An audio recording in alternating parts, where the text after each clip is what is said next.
तो दोस्तों स्वागत है आप सभी का आपके अपने चैनल फर्स्ट चॉइस अड्डा पर। और आज का जो हमारा टॉपिक है वो है 40 ऐसे एमसीक्यूज को देखने वाले हैं जो बहुत ज़्यादा इंपॉर्टेंट है और इसलिए वीडियो को आखिर तक ज़रूर देखिएगा। फटाफट देखेंगे 40 एमसीक्यूज। तो चलिए आज की इस वीडियो को शुरू करते हैं। पहला क्वेश्चन है दोस्तों, विच वन इज ट्रू, इसमें से कौन सा सही है। तो देखिए, प्रोडक्शन मेथड में मल्टीनेशनल कंपनीज यानी एमएनसीज पोजेस करती हैं अच्छी टेक्नोलॉजिकल सुपीरियरिटीज़ को। दूसरा है they are able to confirm to international standards को भी मेंटेन रखती हैं और क्वालिटी भी बढ़िया रखती हैं अपने प्रोडक्ट की। कंप्यूटराइजेशन मेथड्स को यूज़ करती हैं, अदर इन्वेंशंस को यूज़ करती हैं और टेक्नोलॉजिकल एडवांस्ड होती हैं। तो ये भी सही है। तो सभी सही हैं, यानी ऑल ऑफ द अबव बिल्कुल सही है। भारत में India partnership firm is govern by, partnership firm govern किया जाता है पार्टनरशिप एक्ट 1932 के अकॉर्डिंग। तो ये बिल्कुल ऑप्शन 4 सही है। Question number 3, match of the following, matching करनी है आपको।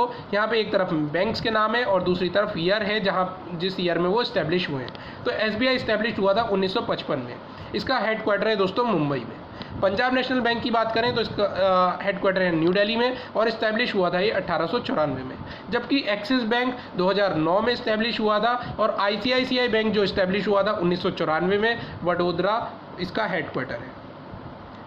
Question number 4, the financial position of A business is ascertained, जो फाइनेंशियल पोजीशन है बिजनेस की वो निकाली जाती है बाय प्रिपेयरिंग बैलेंस शीट। तो इसमें बैलेंस शीट बिल्कुल सही आंसर है। Which of the following social responsibility acts as a safeguarding against capital investment.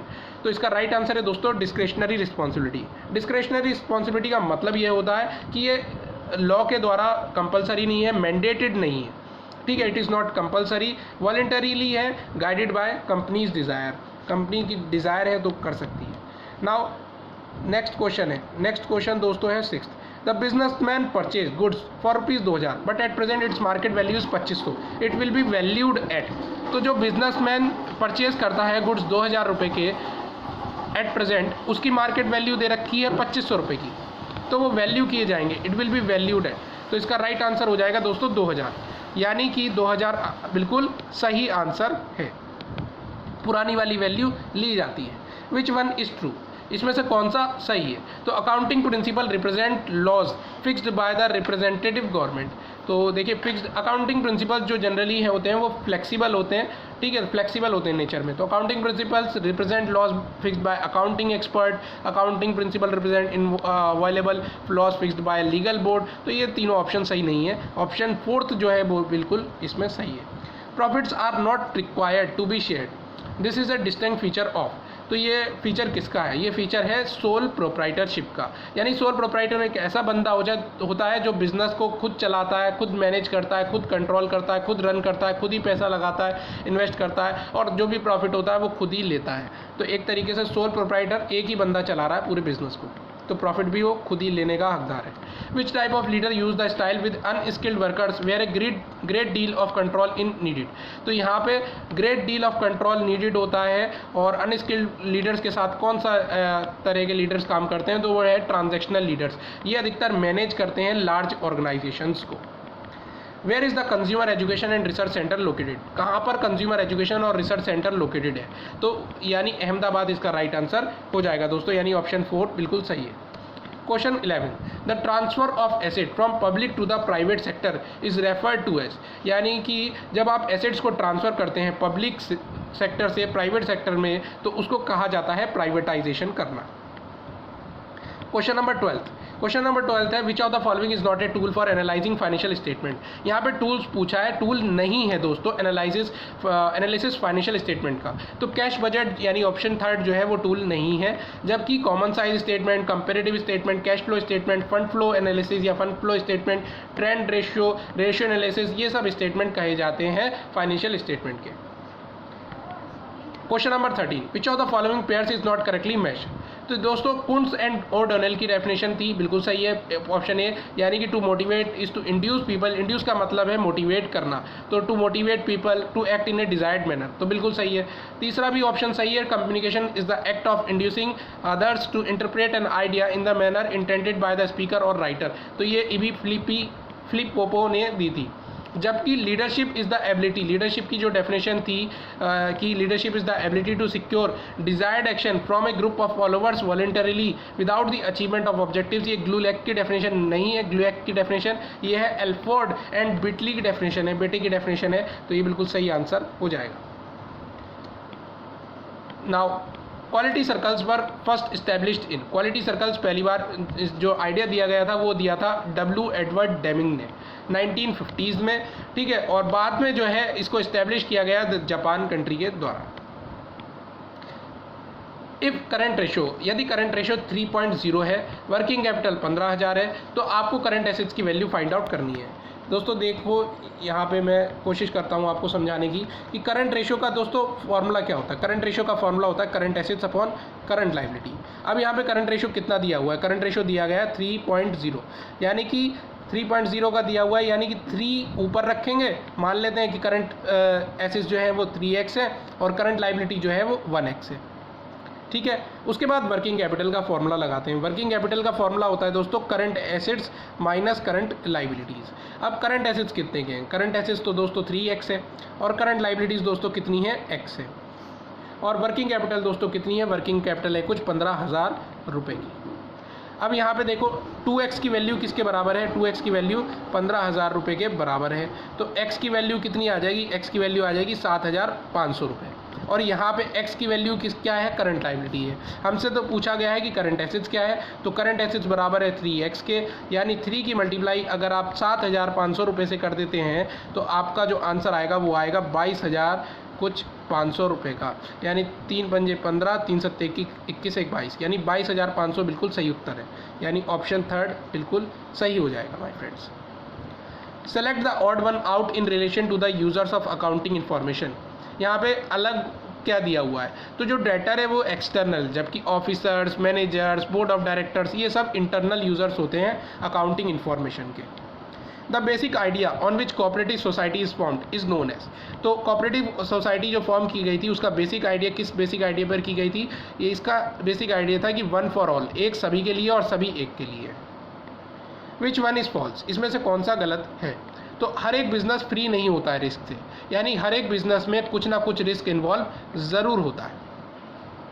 RTGS की क्या फुल फॉर्म है, आरटीजीएस में टी का मतलब क्या है, तो रियल टाइम ग्रॉस सेटलमेंट होती है इसकी फुल फॉर्म, जिसमें टी का मतलब होता है टाइम, समय से। The overall capitalisation rate and the cost of डेप्ट remain constant for all degrees of financial leverage is advocated by, तो ये किस अप्रोच के द्वारा एडवोकेट किया गया था, ये है नेट ऑपरेटिंग इनकम अप्रोच, जिसमें ओवरऑल कैपिटलाइजेशन रेट और कॉस्ट ऑफ डेप्ट जो है कांस्टेंट रहते हैं। Share forfeiture account is shown on the liability side of the balance sheet by adding to the paid up capital, इसमें ऑप्शन 2 सही था। Question 22, which of the following statement is correct, इसमें से कौन सा स्टेटमेंट सही है, तो ऑप्शन 3 बिल्कुल सही है, यानी the cost of retained earning is lower than the cost of external equity in presence of flotation cost, इसमें ऑप्शन 3 बिल्कुल सही है। प्रिंसिपल्स ऑफ कलेक्टिव बार्गेनिंग, ये जॉन टी डनलप के द्वारा दी गया था। कलेक्टिव बार्गेनिंग मतलब आपस में ही सुलह कर ली जाती है, और तो ये ऑप्शन पहला सही है, Dunlop. Which of the following statement is incorrect, तो ट्रेनिंग इज मैनेजर सेंटर्ड, ये ट्रेनिंग मैनेजर सेंटर्ड नहीं होती है, इसीलिए ये ऑप्शन गलत है। जबकि डेवलपमेंट कंटिन्यूस लगातार चलने वाली प्रोसेस है, विकास हर समय चलता रहता है। Development imports technical, human and conceptual skills, ये भी सही है। इनकम एंड एक्सपेंडिचर अकाउंट क्या इंक्लूड करता है, किस फिगर्स को इंक्लूड करता है, किस साल से रिलेटेड, तो करंट ईयर से रिलेटेड जो फिगर्स होती हैं, अमाउंट्स होते हैं, वही आते हैं इनकम एंड एक्सपेंडिचर अकाउंट में। The system of recording transactions based on dual aspect concept is called, यानी सिस्टम ऑफ रिकॉर्डिंग ट्रांजेक्शन्स जो डुअल एस्पेक्ट कंसेप्ट पे बेस्ड है वो है double entry system. Now next, in which of the following business organisation there in separating of ownership and management, तो ownership और management अलग अलग माने जाते हैं बिजनेस ऑर्गेनाइजेशन में, वो कौन सा है, वो है कंपनी, यानी कंपनी में ऑनरशिप अलग है, मैनेजमेंट अलग है।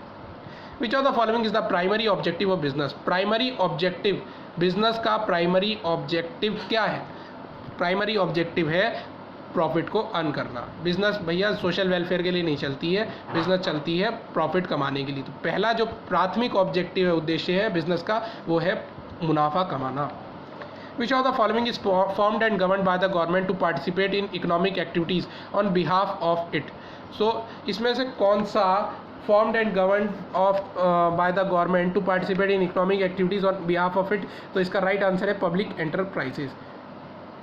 यानी लोगों के लिए जो काम करती है, गवर्नमेंट काम करती है। International trade brings developing countries in contact with developed Nations, यानी कि इंटरनेशनल ट्रेड लाती है दोनों को एक साथ, किसको, डेवलपिंग कंट्रीज जो अभी डेवलप हो रहे हैं और जो डेवलप्ड हो चुके हैं नेशंस, उनको ट्रेड करवाती है एक साथ। तो ये इंटरनेशनल ट्रेड है। दो तरह के ट्रेड है, internal trade with in boundaries और विदाउट और आउट ऑफ द बाउंड्रीज, मतलब दो देश, दो या दो से ज़्यादा देश आपस में क्या करते हैं, व्यापार करते हैं। A group of 20 persons doing business without any registration, 20 लोगों का समूह जो व्यापार करता है बिना किसी रजिस्ट्रेशन के, वो कहाँ संभव है, वो पार्टनरशिप ही में ही संभव है। इन इनडायरेक्ट मेथड में net cash flow from operating activities is calculated on the basis of net profit before tax. So दो तरीके के मेथड होते हैं, डायरेक्ट मेथड और इनडायरेक्ट मेथड। तो net cash flow from operating activities किस basis पे निकाली जाती है, नेट प्रॉफिट बिफोर टैक्स के बेसिस पे। द फर्स्ट स्टॉक एक्सचेंज जो सेटअप किया गया था भारत में इस करंटली नोन एज, उसको क्या कहा गया, उसको बॉम्बे स्टॉक एक्सचेंज कहा गया। A and B bring capital in the firm according to their profit sharing ratio 2:3। A लाता है 50,000 कैपिटल, तो बी की कैपिटल कितनी होगी दोस्तों, ए की कैपिटल 50,000 है। देखिए 2:3 है, इन दोनों का जो रेशो है वो 2:3 का है। अब ए कितनी कैपिटल ला रहा है, 50,000 कैपिटल ला रहा है, ए ला रहा है 50,000, मल्टीप्लाई करो 25,000 से तो 50,000 हो गया। तो इधर भी मल्टीप्लाई कर लो 25,000 से, तो कितना आ गया, 75,000 रुपये आ गया। यानी ऑप्शन जो है वो फोर्थ बिल्कुल सही है। If business is to operate in a society which is full of diverse and complicated problems, it may have little chance of success. So, if business is to operate in a society which is full of diverse and complicated problems, it may have उसके success, सफलता पाने के जो chances है बहुत ज़्यादा कम है। The communication network in which all subordinates under a superior communication through him is known as, तो इसको कहते हैं व्हील नेटवर्क, यानी व्हील नेटवर्क इसका बिल्कुल सही है। Listing of securities with stock exchange is important because it provides the liquidity to the securities in the market, यानी कि यह ऑप्शन पहला बिल्कुल सही है।